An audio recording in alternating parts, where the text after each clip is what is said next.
Olá, bom dia! Este é mais um programa Discutindo com o Poder do canal Nacionalismo. Para quem não me conhece, meu nome é Caio Mirabelli, ex-secretário nacional do Movimento Trabalhista Leonel Brizola, sou advogado, blogueiro, colunista, palestrante, professor e escritor. E hoje eu tive a honra de estar recebendo em nossa casa o primeiro senador do nosso programa, Jorge Cajuru. E antes de iniciarmos a nossa discussão, o nosso debate de ideias, vou dar 2 minutos para o senador se apresentar para os nossos telespectadores.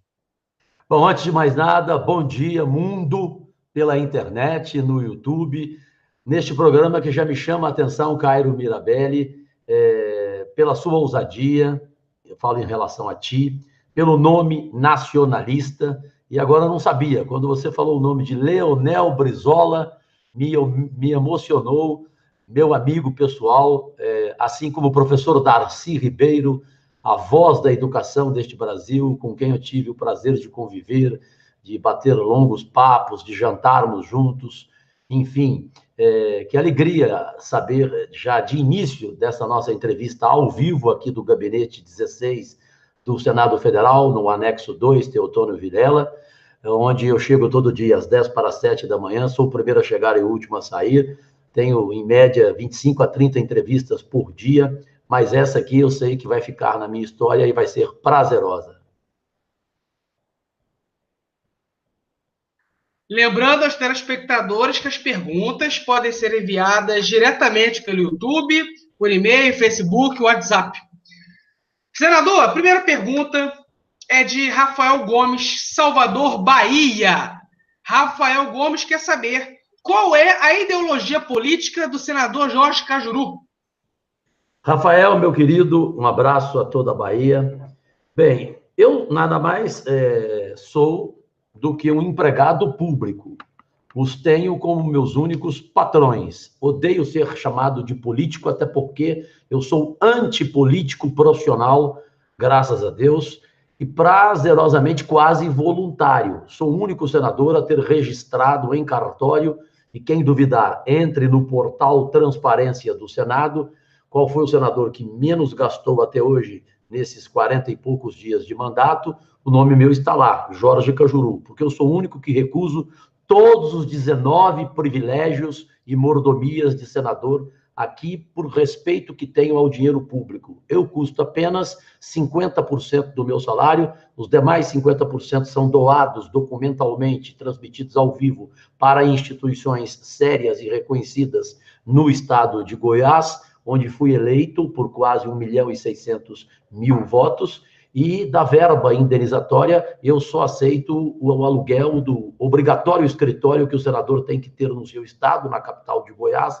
em Goiânia, que é um aluguel de R$ 4.000 no primeiro mês, e já agora no segundo mês eu vou dividir com 4 outros colegas, será o primeiro escritório compartilhado, tendo um senador, um deputado federal e 2 estaduais, Elias Vaz, Eduardo Prado e Alisson Lima. Então vai ficar R$ 1.000 para cada um. Então, são R$ 21.000 que eu tenho direito para gastar à vontade com verba indenizatória. Eu vou gastar apenas R$ 1.000. No primeiro mês, gastei 4, porque estava sozinho, até criar esse escritório compartilhado. Sobre ideologia, a minha ideologia é a da posição. Eu não sou oposição. Eu tenho posição. Odeio esquerda, odeio direita, esse tipo de expressão. Odeio centro, evidente.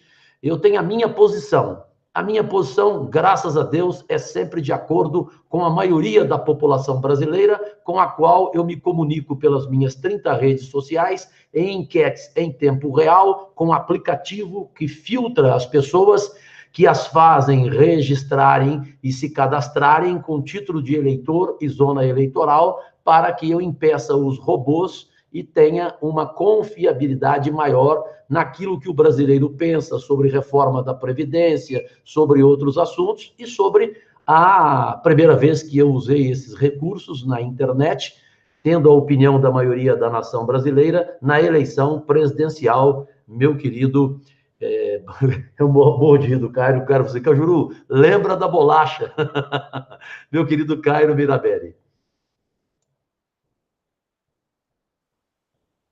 Senador, a próxima pergunta é de Silas Alcântara, município de Santos, São Paulo. Silas Alcântara quer saber se o senhor tem algum projeto de lei para a valorização do esporte brasileiro. Silas Santos, meu querido, talvez você não saiba, mas já é de domínio de boa parte da mídia brasileira. Eu começo com a CPI do esporte, criada por mim, a CPI que volta agora para valer, com gente séria e não com Romero Jucá sendo o relator, como da última vez aqui ocorreu, em que o presidente era o Romário, mas o relator, que é quem decide e faz o relatório, era um corrupto como o Romero Jucá. Não deu em nada, terminou em pizza. Dessa vez eu tenho Leila do vôlei, eu tenho o mesmo Romário, porém não como presidente, eu tenho Álvaro Dias, eu tenho Eduardo Girão, eu tenho Antônio Anastasia, enfim, eu tenho Randolfo Rodrigues. Então, nós vamos formar a CPI do esporte, não só no futebol, de uma maneira geral. Esse é o meu primeiro compromisso com o esporte brasileiro, não com o futebol, abrir a caixa preta das federações, das confederações, abrir a caixa preta, em especial, da Confederação Brasileira de Futebol. Eu e o Álvaro Dias já entramos com um projeto de lei na semana passada, em que transforma a Seleção Brasileira de Futebol em um patrimônio cultural do país.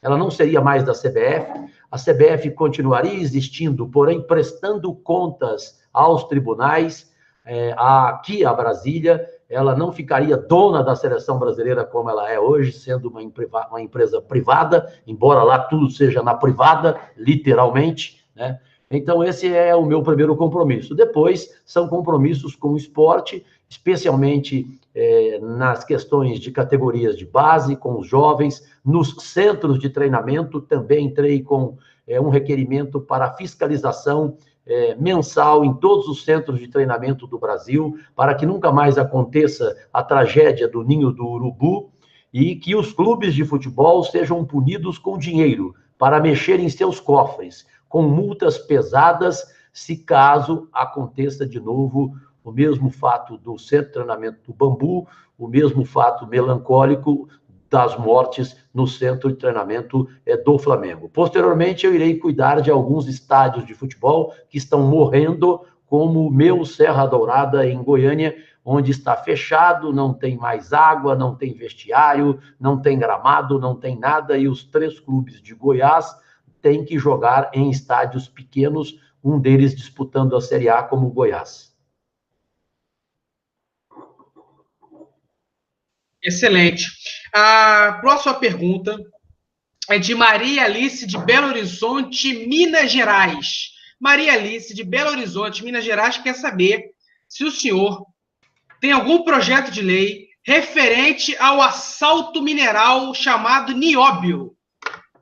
Tenho, e graças a Deus, Maria Alice, de Belo Horizonte, mineiros, meus únicos patrões, um abraço. Lá em Minas, vivi em Belo Horizonte por rigorosamente 6 anos, trabalhei na Itatiaia, a maior rádio, na TV Alterosa do grupo SBT, tenho grandes amigos em Minas, e lá vou sempre no interior, em Lagoa da Prata, em Bom Despacho, e especialmente em Belo Horizonte.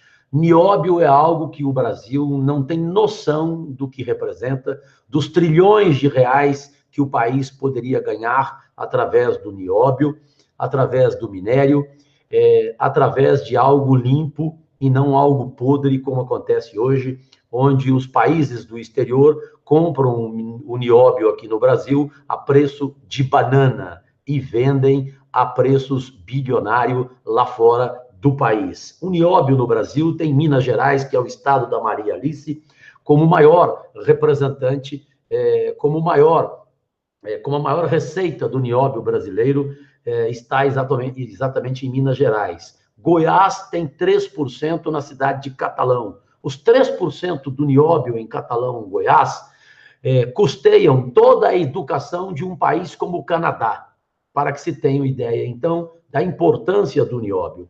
Essa semana eu subirei à tribuna para falar exatamente do nióbio e para mostrar os trilhões de reais que o Brasil perde e que, se não perdesse, não precisaria fazer reforma da Previdência. Maria Alice e todos no mundo inteiro que acompanham este nosso programa nacionalista no YouTube, nas redes sociais, ao vivo aqui do Gabinete 16 do Senado com o Cairo Maribelli.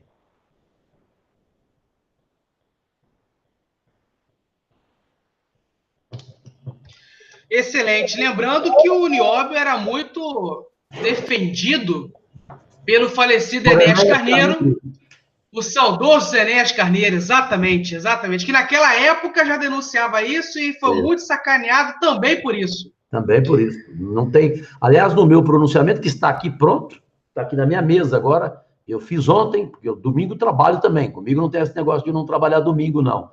Está aqui na minha mesa o meu pronunciamento já de amanhã sobre o nióbio, onde eu cito prazerosamente Enéas Carneiro. Senador, a próxima pergunta é de Eleonora Cavalcante, do município de Duque de Caxias, Rio de Janeiro. A Eleonora Cavalcante quer saber: sabotar o presidente Jair Bolsonaro é sabotar uma ideologia arcaica ou sabotar o Brasil todo? Eu disse aqui, não sei se a Eleonora Cavalcante teve acesso, se ela não teve, basta ela me mandar um e-mail para cajuruoficial@gmail.com e eu enviarei a ela o meu pronunciamento na primeira semana de mandato aqui no Senado. Eu disse que sabotar o governo de Jair Bolsonaro é sabotar o Brasil, acima de tudo. Você tem que ser responsável, entender as reformas que precisam ser feitas, todavia também entender o governo, que ele precisa ser grandioso e aceitar fazer reajustes nas reformas propostas, não só pelo ótimo e preparadíssimo ministro Paulo Guedes, como também o intocável ministro Sérgio Moro, no que tange ao projeto do pacotão anticrime. Tem ajustes a serem feitos nesses dois quesitos. E esses ajustes na reforma da Previdência ocorrem em função do trabalhador rural, das pessoas especiais, dos idosos, das idosas, do trabalhador urbano, do trabalhador da iniciativa privada. Há pontos ruins nessa reforma, mas há pontos muito bons. Exemplo, você acabar com a aposentadoria para o resto da vida de um parlamentar. Isso está previsto na reforma da Previdência e isto é um tapa na cara da sociedade brasileira. Então, eu saberei conduzir, ouvindo a maior parte da população brasileira, que eu tenho certeza que, tendo esses ajustes, aceitará e aprovará a reforma da Previdência, aprovará o pacotão anticrime de Sérgio Moro, também com ajustes, alguns que precisam ser feitos, como, por exemplo, a pena para o político ligado a milícias é mínima. É uma pena como alguém que rouba em supermercado. Não pode. Essa pena para políticos ligados a milícias, ela tem que ser triplicada. E nisso, o ministro Sérgio Moro concorda comigo quando eu fiz essa humilde observação a ele. Excelente, excelente. Senador, a próxima pergunta é também muito polêmica, é de Miriam Brandão. Miriam Brandão é de Manaus, Amazonas. Ela quer saber qual é a sua opinião sobre a crise na Venezuela em que o Brasil está inserido de forma perigosa. Olha, Miriam Barbosa, que é de Manaus... Miriam Brandão, Manaus, desculpa, Amazonas. Desculpa, Miriam, é que eu vou anotando aqui, a minha visão é só de 3% em função do diabetes, me desculpe. Miriam Brandão, de Manaus, Amazonas, Manaus, onde eu tenho um colega aqui de trabalho atuante, que é o senador Lucas Barreto. Lucas Barreto, não, de Manaus é o Nelsinho, não, esqueci. Qual que é o de Manaus mesmo? É o Lucas? Bom, enfim, eu tenho bons colegas aqui de Manaus, um dos líderes, um dos 19 líderes do Senado, que é o Eduardo Braga, e tendo aqui um bom relacionamento com os outros senadores, Caio Maribelli, sabendo discordar de alguns, discordar sem desqualificá-los, né, em um bom nível, em alto nível, eu venho conversando sobre todos os temas, né? Este tema da Miriam, que, desculpa, eu perdi aqui a memória por alguns instantes, porque entrou indevidamente aqui o Paim, para variar, no meu estúdio, e falou alto aqui e me prejudicou. Repita para mim a observação dela, por fineza. A pergunta da Miriam Brandão, de Manaus, Amazonas, é: qual a sua opinião sobre a crise na Venezuela em que o Brasil está inserido de forma perigosa? Sim, desculpe, é porque a metade eu acabei não pegando aqui, porque o pai entrou gritando, eu já pedi para fechar a porta. Eu repito, senador, sem problema. A sua opinião sobre a crise na Venezuela em que o Brasil está inserido de forma perigosa? Bom, primeiro, a parte ruim dessa pergunta, Miriam Brandão, é o perigo do Brasil lá dentro, né? Questão que o Brasil está envolvido, como foi bem colocado, de forma perigosa. Então, é preciso ter habilidade para saber lidar com este momento da Venezuela.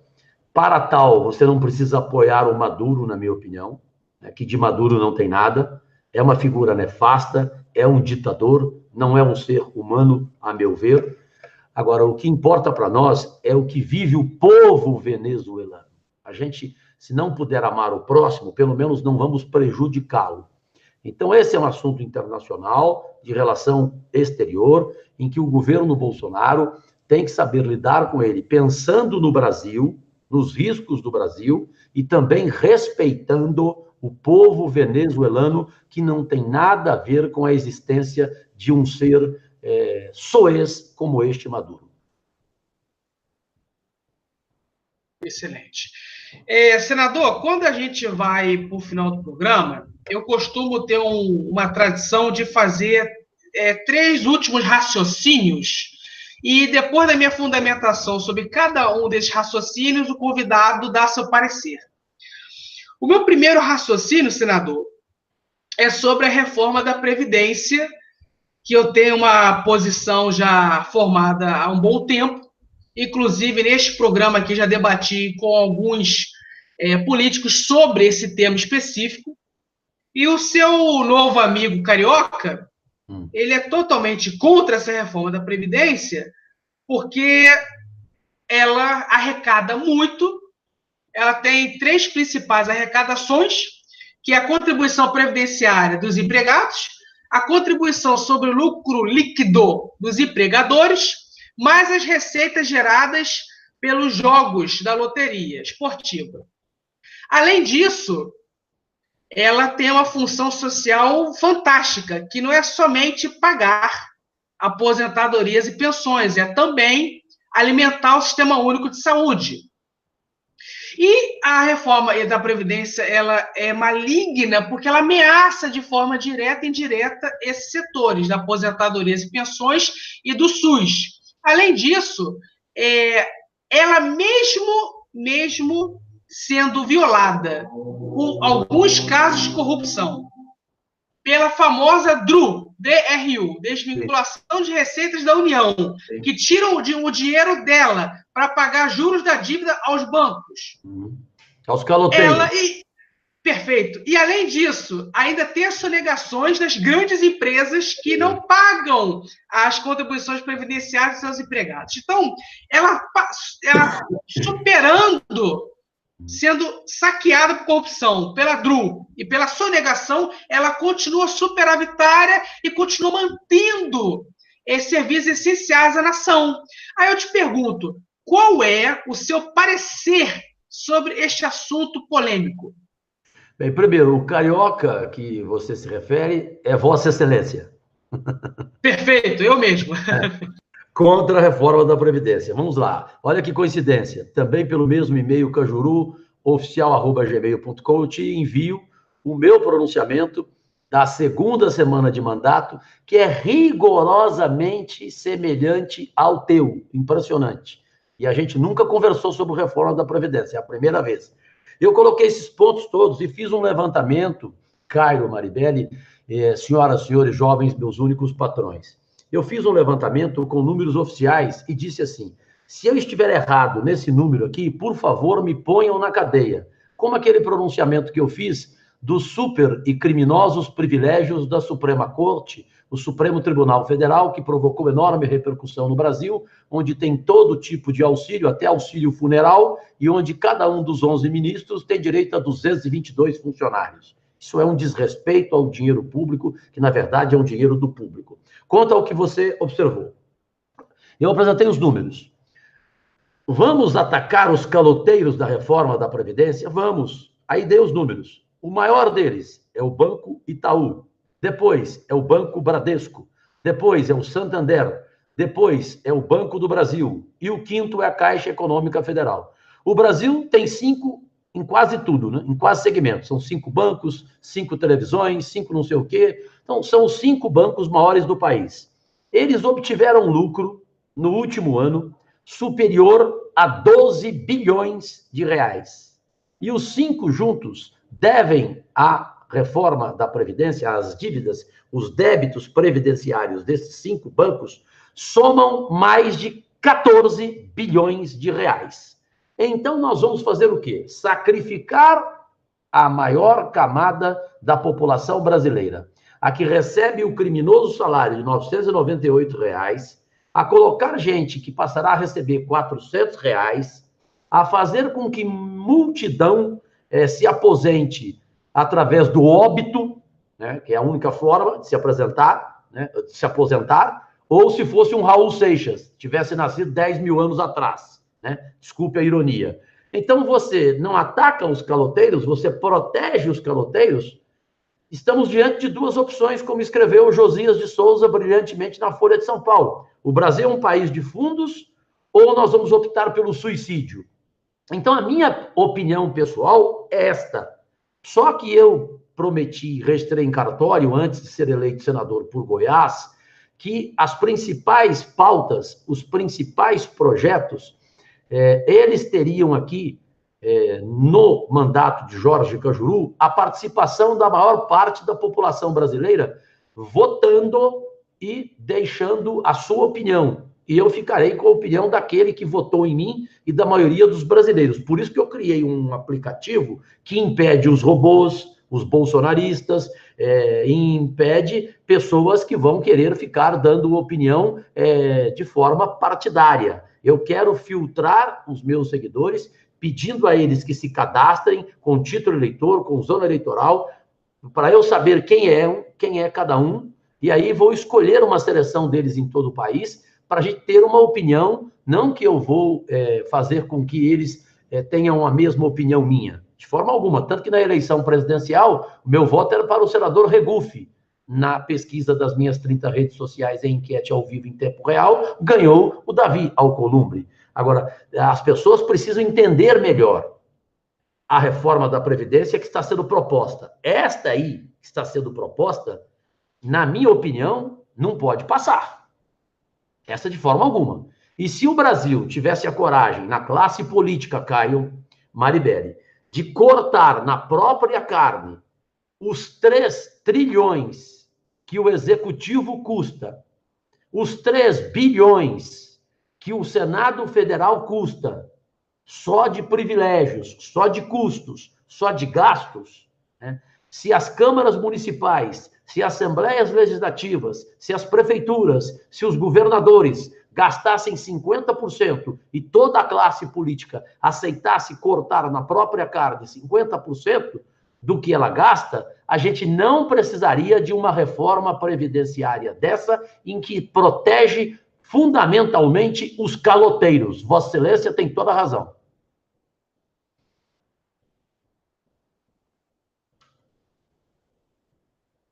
Senador, o próximo raciocínio é o seguinte: o Brasil, ele é o paraíso do sistema financeiro e ele é o inferno do sistema produtivo. Você ou qualquer tipo de brasileiro que for se aventurar em abrir uma empresa, ele sofre do começo, do meio e no fim. Ele não consegue abrir, quando ele consegue abrir, ele não consegue desenvolver, e quando ele consegue desenvolver, ele não consegue encerrar a atividade. por causa do excesso de burocracia. E burocracia desnecessária. Exatamente. É uma papelada para abrir, uma papelada para fechar uma empresa. E aí eu quero saber o seguinte: não há desenvolvimento se o sistema produtivo não alavanca no país. É o sistema que mais contribui com a Previdência Social, é o sistema que mais gera emprego e renda, é o sistema que mais gera tributos. Ou seja, ele é bom para o pobre, para o rico e para o Estado. Ele é bom para todo mundo quando ele funciona e se desenvolve. A pergunta que eu lhe faço é: o senhor tem algum projeto para implantar no país uma reforma burocrática? Não só tenho, Cairo, como apresento rigorosamente, coincidentemente hoje, quando subir na tribuna às 2 horas da tarde, como sempre sou o primeiro a falar, já me inscrevi na sexta-feira, antes do final de semana, para ser o primeiro a falar e usar a tribuna hoje. Minha pauta hoje é exatamente o quê? Vamos lá. O Brasil precisa de um projeto de lei para entrar em um vespeiro, que são os impostos das grandes fortunas. Das grandes fortunas. Então, é isto que o governo do Bolsonaro tem que pensar. Daí vem a palavra mágica, reforma tributária. Essa tinha que ser a primeira a ser discutida aqui no Congresso Nacional. Tem na equipe de Paulo Guedes, na economia, um homem chamado Marcos Sintra, que décadas atrás, ele apresentava aquela sua proposta em projeto de lei do imposto único. Isto causaria um enorme benefício às micro e pequenas empresas, como você bem colocou, que são responsáveis pela maior geração de empregos deste país, com quase 20 milhões de desempregados e de subempregos, com mais de 200 mil empresas falidas nos últimos 12 meses, desde o corrupto governo Temer até agora, neste começo de governo Bolsonaro, que não podemos chamá-lo de corrupto ainda. O governo Temer, sim, um governo corrupto, até porque Temer é corrupto desde a maternidade.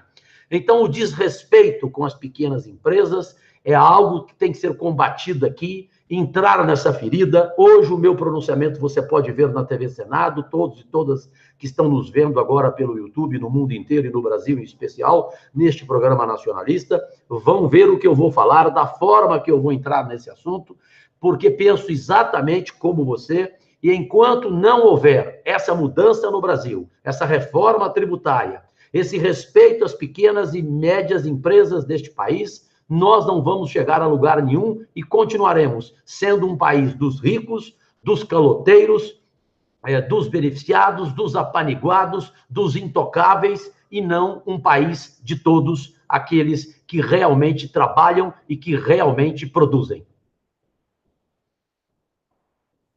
E a última pergunta do nosso programa já é mais light, mais leve, mas ao mesmo tempo histórica e tem uma certa importância.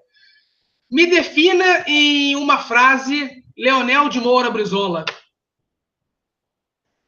Leonel Brizola, um simples ser humano, um brasileiro raro, o primeiro a ter a coragem de enfrentar o maior poder deste país, chamado Rede Globo de televisão, e que fez com que aquele orangotango branco que lia notícias no Jornal Nacional, Cid Moreira, orangotango branco, lesse um direito de resposta histórico de Leonel Brizola, quando a Globo tentou lhe prejudicar na eleição em que ele foi o vencedor. Só que ela tratou, juntamente com a revista Veja, de, aos poucos, ir...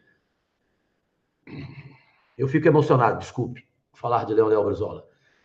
Foi desmistificando, foi desmascarando, entre aspas, porque ele não tinha máscara, Brizola, foi desmoralizando, ele que era honradíssimo, Leonel Brizola, e depois que ele morreu, covardemente, essa mesma revista nacional, porque você falar dos mortos, eles não estão aqui para se defender. Depois que ele morreu, uma capa nessa revista dizendo que ele era corrupto e que ele tinha um monte de fazenda no Uruguai. Leonel Brizola morreu pobre, um dos melhores brasileiros deste país.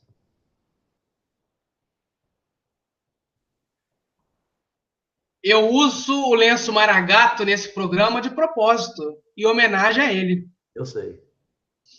E achei lindo, além de tudo, lindo. E o vermelho, o que o povo fala? E por ser vermelho, o povo fala o quê?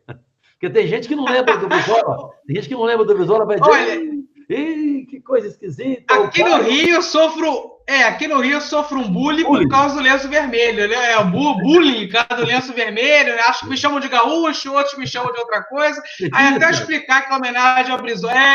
Até para explicar que é homenagem ao Brizola fica complicado.